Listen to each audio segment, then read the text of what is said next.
Baiklah, pada video kali ini saya akan menjelaskan tentang cara menggunakan lembar observasi. Nah, ini terkait dengan keterampilan dasar mengajar KDM. KDM itu kan ada 8 ya, seperti memberi variasi, membuka dan menutup pelajaran, bertanya dasar dan lanjut, memberi penguatan, mengelola kelas, menjelaskan, memimpin diskusi kelompok, dan terakhir itu adalah mengajar kelompok kecil dan perorangan. Kalau Anda masih belum jelas terkait materi 8 KDM, ya 8 keterampilan dasar mengajar, Anda bisa lihat video saya lainnya terkait dengan 8 keterampilan dasar mengajar. Nah, sekarang ini kita ingin mengobservasi ya. Nah, sekarang kita ke slide berikutnya, yaitu terkait dengan cara menggunakan lembar observasi, dan di sini adalah keterampilannya bertanya dasar dan keterampilan bertanya lanjut. Nah, lembar ini itu bagaimana sih cara menggunakannya? Nah, lembar ini itu diisi oleh pengamat. Nah, pengamat di sini itu bisa dosen, guru pembimbing, atau teman sejawat. Nah, di sini karena Anda sedang belajar terkait dengan micro teaching, maka rekan sejawat Anda adalah observernya. Nah, setiap komponen itu diberi tanda frekuensi. Anda bisa lihat tanda frekuensi ya berdasarkan waktu. Apakah itu dilakukan di menit pertama, di menit kedua, atau di menit ketiga saat Anda mengajar. Nah, kemudian ada kolom komentar, yaitu kolom komentar itu digunakan untuk memberi catatan atau masukan yang bersifat spesifik dan membangun. Misalnya seperti pertanyaannya belum jelas gitu kan, atau lagi belum menyebar ke seluruh kelas, atau mungkin perlu diberi waktu berpikir untuk student, untuk siswa. Nah, oke ya, mudah-mudahan Anda paham ya. Kemudian apa sih tujuan utama dari lembar observasi ini ya? Yang pertama, lembar observasi ini itu untuk mengukur dan mengevaluasi kualitas pertanyaan yang kita ajukan dalam pembelajaran. Karena kan ini kan keterampilannya bertanya dasar dan keterampilan bertanya lanjut ya. Jadi yang diukur itu kualitas pertanyaannya. Kemudian ya, membantu kita itu belajar bagaimana bertanya secara efektif dan variatif dan mendorong interaksi. Interaksi yang mana? Interaksi antara Anda sebagai guru dan siswa. Jadi ada interaksi. Kemudian apalagi tujuannya adalah untuk menumbuhkan kebiasaan bertanya sehingga membuka ruang berpikir dan diskusi yang kritis, karena kekritisan itu sangat penting dalam budaya edukasi. Nah, komponen yang dinilai dalam keterampilan ini ya, itu ada berapa itu? Ada 11 ya. Kita mungkin nggak akan bahas satu-satu ya, kita poin-poinnya aja supaya Anda mungkin 1, 2, 3 poin jelas, nanti Anda bisa belajar sendiri. Misalnya gini, pengungkapan pertanyaan secara jelas dan singkat. Nah, jadi pertanyaan itu harus ringkas ya dan jelas. Contohnya gini. Apa perbedaan panas dan suhu? Itu contoh baiknya. Ya, apa perbedaan panas dan suhu? Misalnya Anda bertanya seperti itu. Kemudian contoh kurang baiknya misalnya, bagaimana ya kalau misalnya suhunya naik tapi mungkin tidak terasa panas? Nah, pertanyaan itu kan membingungkan, ya kan? Itu membingungkan. Nah, kemudian 2, pemberian acuan. Jadi pemberian acuan itu maksudnya apa? Maksudnya adalah memberikan konteks sebelum bertanya. Ada acuannya, ada konteksnya. Misalnya, setelah kita bahas konveksi, coba jelaskan bagaimana udara panas bisa naik ke atas. Nah, jadi apa konteksnya? Konteksnya Anda bilang setelah kita bahas konveksi gitu. Nah, ya, jadi gitu ya. Kemudian pemusatan, yaitu mengarahkan fokus pertanyaan pada topik utama, jadi nggak melebar kemana-mana gitu. Nah, contohnya komentar pengamatnya, pertanyaannya perlu difokuskan agar tidak melebar dari materi inti, misalnya gitu ya. Jadi Anda sebagai komentator ya, teman sejawat sebagai komentator mengomentari bahwa ketika si guru, teman Anda sebagai guru itu melebar kemana-mana, Anda beri komentar aja, pertanyaannya perlu fokus agar tidak melebar kemana-mana. Atau yang tadi yang di atas juga, misalnya contohnya ya pertanyaannya tidak jelas dan bertele-tele gitu misalnya. Jadi itu komentar yang Anda berikan di situ, dan frekuensinya juga Anda masukkan di frekuensi ke berapa, karena kan micro teaching ini 15 menit. Apakah di menit yang ke 5 pertama, menit yang kelima kedua, 5 menit ketiga. Jadi Anda di situ bisa Anda catat di situ. Kemudian apalagi itu pemindahan giliran, misalnya bertanya. Jadi Anda sebagai guru tidak bertanya ke siswa yang salah satu siswa aja, tapi menyebar ke semuanya.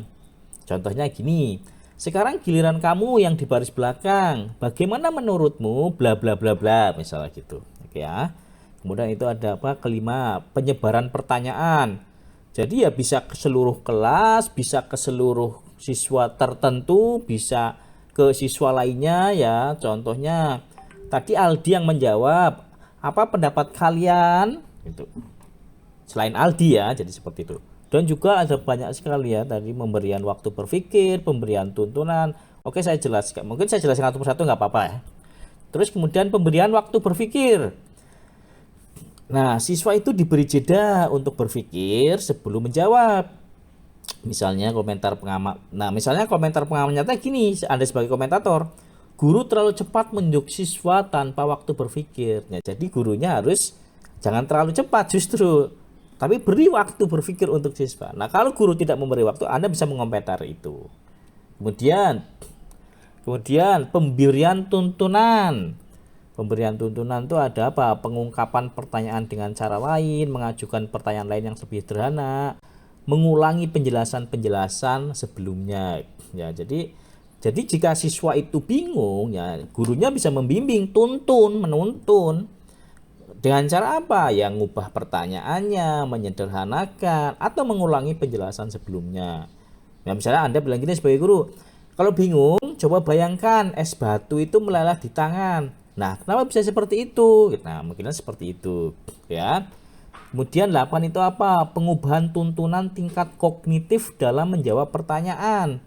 Nah, pertanyaan itu ditingkatkan dari hafalan ke pemahaman dan ke penerapan. Awalnya hafal, kemudian paham, kemudian penerapan. Nah, contoh yang tingkat tinggi, apa definisi konduksi? Begitu kan? Nah, contoh tingkat yang lebih tinggi, contoh tingkat yang rendah tadi apa definisi konduksi? Nah, contoh tingkat yang sederhana, bagaimana prinsip konduksi digunakan pada wajan penggorengan gitu misalnya. Jadi kan lebih menuntun ke siswa. Kemudian 9 misalnya urutan pertanyaan disusun dari yang mudah ke sulit, dari yang konkret ke abstrak. Nah, terus komentatornya mengomentari pertanyaan awal terlalu kompleks bagi siswa. Anda bisa ngomentari seperti itu juga.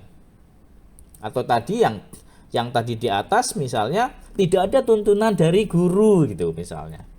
Oke ya, kita lanjutkan 10 tadi. Pertanyaan pelacak.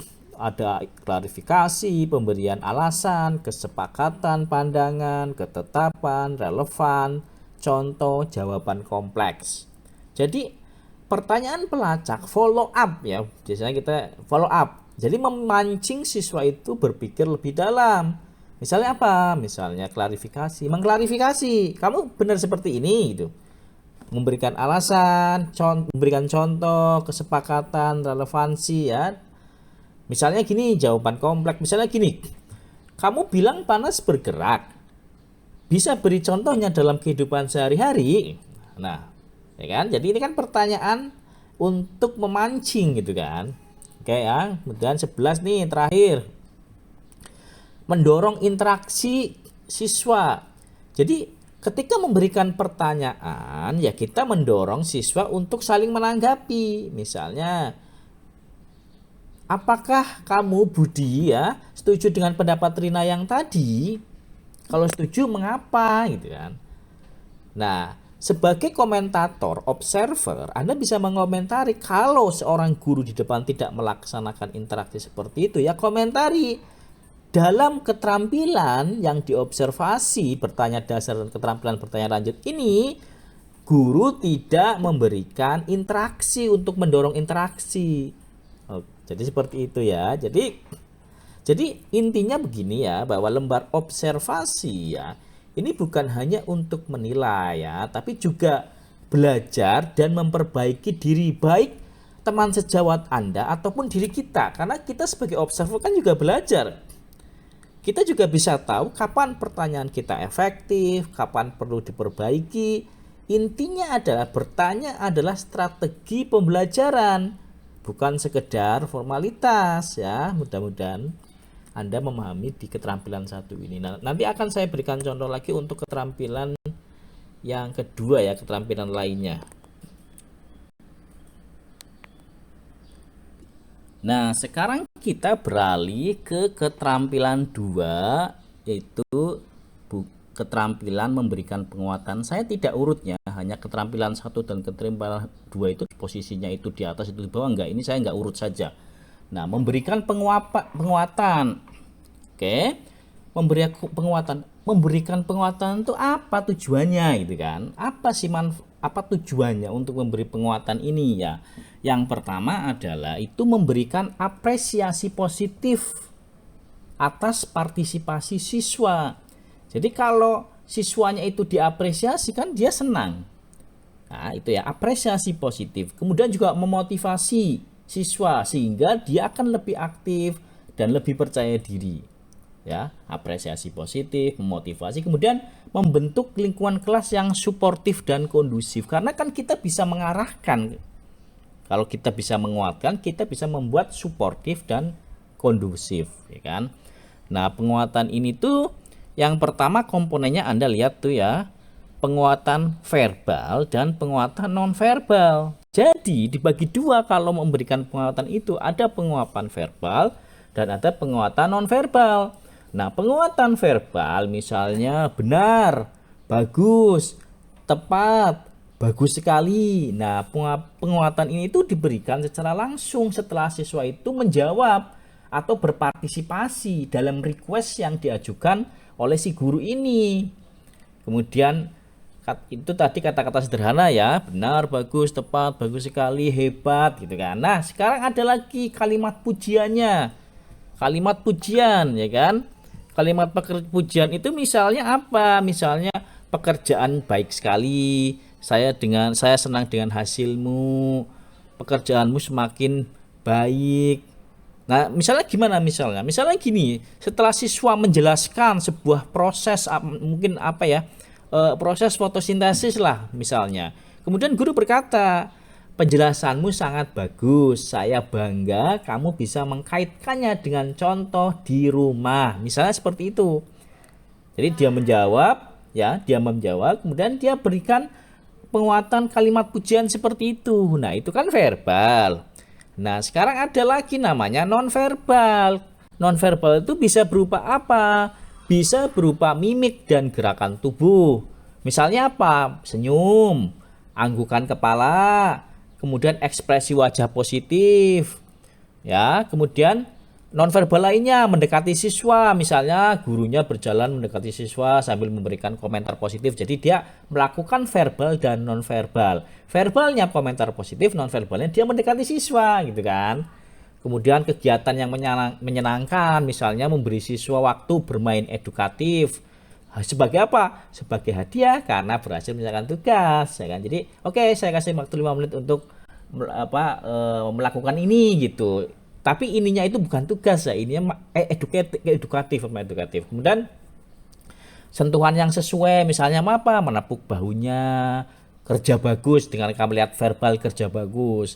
Atau mungkin simbol atau benda ya, misalnya memberikan stiker, bintang, atau nilai ekstra itu ya, jadi penguatan nonverbal.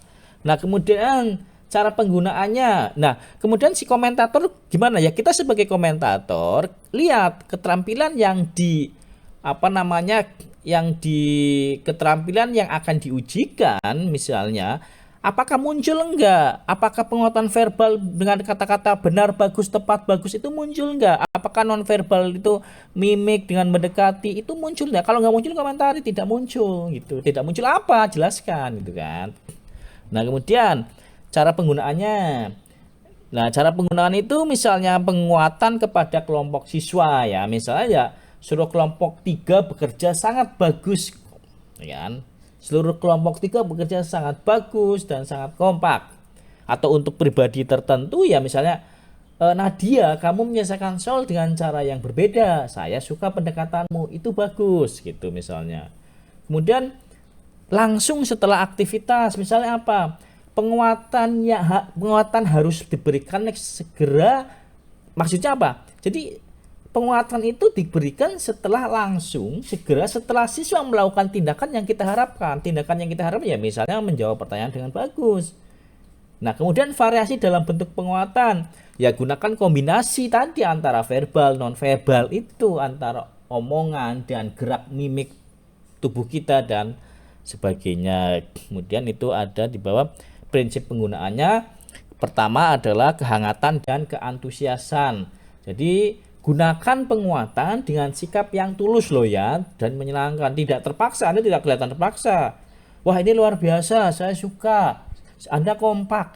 Itu Anda harus menyatakan itu tulus, tidak terpaksa. Kemudian yang kedua, prinsip penggunaan kebermaknaan. Misalnya penguatan tidak asal diberikan, harus sesuai dengan usaha siswa. Misalnya contoh yang salah itu seperti ini. Memberi pujian kepada siswa yang sebenarnya belum mencoba, jangan dilakukan seperti itu. Nah, kemudian hindari respon negatif. Jadi dalam mengajar itu jangan memberikan kritik yang menjatuhkan. Ya, itu nggak baik. Harus fokus pada sisi positif. Contoh yang buruk misalnya, kamu salah terus, coba temanmu yang jawab, itu nggak boleh. Jadi tidak boleh melakukan hal-hal negatif. Harus selalu sisi positif. Ya, jadi seperti itu. Nah, memberikan penguatan itu ya seni. Kita harus terus melatih. Makanya ada micro teaching ini, Anda terus melatih penguatan. Karena ini adalah seni, art. Dengan penguatan yang tepat, ya kan suasana kelas akan menjadi lebih hidup. Dan siswa juga merasa dihargai gitu ya. Kalau siswa merasa dihargai, dia mungkin akan lebih bersemangat dalam pembelajaran itu. Nah, lembar observasi ini sekali lagi membantu kita itu untuk mengevaluasi apa penguatan yang sudah dilakukan oleh guru atau oleh rekan sejawatmu yang sedang melakukan presentasi micro teaching. Ya, jadi kita mengevaluasi dan kita juga belajar. Jadi seperti itu ya di keterampilan 2, keterampilan memberikan penguatan. Nah, sekarang kita menginjak keterampilan yang ketiga ya. Saya tidak akan mencontohkan semua keterampilannya, hanya 3 ini aja. Nah, keterampilan ketiga ini adalah apa? Keterampilan membuka dan menutup pelajaran, itu ada keterampilannya. Nah, pertama ya, kita fokus ke yang membuka pelajaran. Jadi, membuka pelajaran itu sebenarnya bukan hanya menyapa siswa, tapi bagaimana kita menyiapkan suasana belajar, menarik perhatian, dan mengarahkan fokus siswa ke materi yang akan kita bahas. Nah, di sini ada 4 komponen penting ya, Anda bisa baca itu ya. Pertama, menarik perhatian siswa. Ya. Menarik perhatian siswa ada ABC ya. A-nya itu memilih posisi guru. Misalnya guru berdiri di depan saat menjelaskan atau bergerak ke tengah kelas untuk mendekati siswa, jadi di tengah-tengah. Kemudian B-nya memilih kegiatan yang tepat, ya kan? Memilih kegiatan yang tepat. Misalnya contohnya adalah bercerita singkat, gitu ya, bercerita singkat, membacakan fenomena yang menarik yang sedang terjadi, ya. Kemudian juga mendemonstrasikan alat, ya kan? Kemudian penggunaan alat bantu mengajar. Misalnya menggunakan gambar, model, atau skema yang sangat membantu visualisasi si siswa ini. Kemudian pola interaksinya ya guru siswa, ya kan? Guru siswa ke guru siswa, siswa guru, dan siswa-siswa. Ya, contohnya adalah guru menggunakan model turbin angin misalnya untuk menarik perhatian siswa. Anda membawa turbin angin nih, atau Anda membawa karburator dari bengkel, Anda tunjukkan untuk menarik minat si siswa itu. Ya kan? Kemudian yang kedua adalah menimbulkan motivasi. Nah, ini keterampilan membuka ya, membuka pelajaran ya, menimbulkan motivasi. Guru menunjukkan kehangatan dan antusiasme. Kemudian guru membangkitkan rasa ingin tahu dengan pertanyaan pemancing, ya kan? Kemudian guru mengembangkan ide-ide yang beda, ya kan, yang memicu siswa itu ingin berdiskusi. Nah, kemudian memperhatikan minat siswa dan mengaitkan dengan kehidupan sehari-hari. Contohnya adalah sebelum mulai pelajaran tentang kalor misalnya ya, guru bertanya, kenapa di pegunungan kita merasa lebih dingin? Nah, ini kan merangsang siswa ingin tahu. Kemudian memberikan acuan atau structuring, ya kan? Memberikan acuan atau structuring nomor 3-nya, yaitu A-nya menjelaskan tujuan pembelajaran dan batas-batas tugasnya, menyarankan langkah-langkah kegiatan, kemudian mengingatkan masalah utama yang akan dibahas, kemudian mengajukan pertanyaan pembuka. Nah, contohnya gimana? Contohnya, hari ini kita akan mempelajari perpindahan panas, dimulai dari konduksi, lalu konveksi, dan radiasi. Ini menunjukkan guru memberikan struktur yang jelas. Nah, kan pembelajaran perpindahan panas dari konduksi, kemudian konveksi, dan radiasi. Jadi ini strukturnya jelas. Nah, kemudian membuat kaitan. Jadi mengaitkan materi dengan pengetahuan sebelumnya. Kemudian membandingkan atau mempertentangkan materi lama dan materi baru, atau menjelaskan konsep dasar sebelum mendalam kerincian. Nah, misalnya apa? Misalnya gini, sebelum membahas konveksi, guru mengingatkan kembali materi konduksi minggu lalu gitu loh. Jadi guru mengingatkan, merefresh, mengambil ilmu-ilmu yang dulu, yang seminggu lalu pernah diajarkan misalnya tentang konduksi. Oke ya, nah itu adalah bagian dari membuka pelajaran. Silakan observer mengomentari atau memberikan catatan itu di menit pertama, di 5 menit pertama, 5 menit kedua, atau 5 menit ketiga. Apakah guru menarik perhatian siswa? Kalau menarik perhatian siswa dengan apa? Apakah guru itu memberikan motivasi atau enggak? Ataukah guru memberikan acuan? Oke. Kemudian bagian yang kedua, keterampilan menutup pelajaran. Nah, menutup pelajaran bukan hanya mengatakan cukup sekian, enggak seperti itu gitu ya, tapi menekankan kembali materi, mengevaluasi dan memberikan penguatan terhadap pemahaman siswa. Misalnya tuh kita lihat meninjau kembali. Jadi apa meninjau kembali? A, merangkum inti pelajaran. B-nya itu membuat ringkasan yang singkat dan jelas gitu ya, memberi ringkasan singkat dan jelas ya. Misalnya, jadi anak-anak, hari ini kita belajar tentang 3 cara perpindahan panas, yaitu konduksi, konveksi, dan radiasi. Semuanya punya contoh nyata di sekitar kita. Nah, itu salah satu peninjauan kembali materi tentang, dari ini kasusnya perpindahan panas. Kemudian menutup pelajaran itu mengevaluasi. Mengevaluasi dengan apa? A, mendemonstrasikan kembali pemahaman yang sudah tadi diberikan. Kemudian B-nya mengaplikasikan ide baru dalam situasi lain gitu ya. Kemudian C-nya mengekspresikan pendapat pribadi siswa. Dan kemudian D-nya memberikan soal tertulis sebagai refleksi. Nah, contohnya gimana? Contohnya gini. Sekarang coba pikirkan mengapa termos bisa menjaga suhu air tetap hangat. Atau tuliskan 3 contoh perpindahan panas di rumah kalian. Nah, misalnya seperti itu. Jadi mengevaluasi, mendemonstrasikan yang sudah tadi dipahamkan. Ya, jadi penutupnya ya. Jadi dengan mengamati keterampilan membuka dan menutup pelajaran, ya kita bisa mengetahui. Jadi apakah si guru itu sudah menarik perhatian, membangkitkan minat dan motivasi, memberikan arah yang jelas dan menyimpulkan, serta menutup pelajaran dengan baik. Nah, silakan observer melihat dan menandai bagian-bagian mana yang sudah ada. Mungkin itu ya materi yang saya berikan tentang bagaimana menggunakan lembar observer.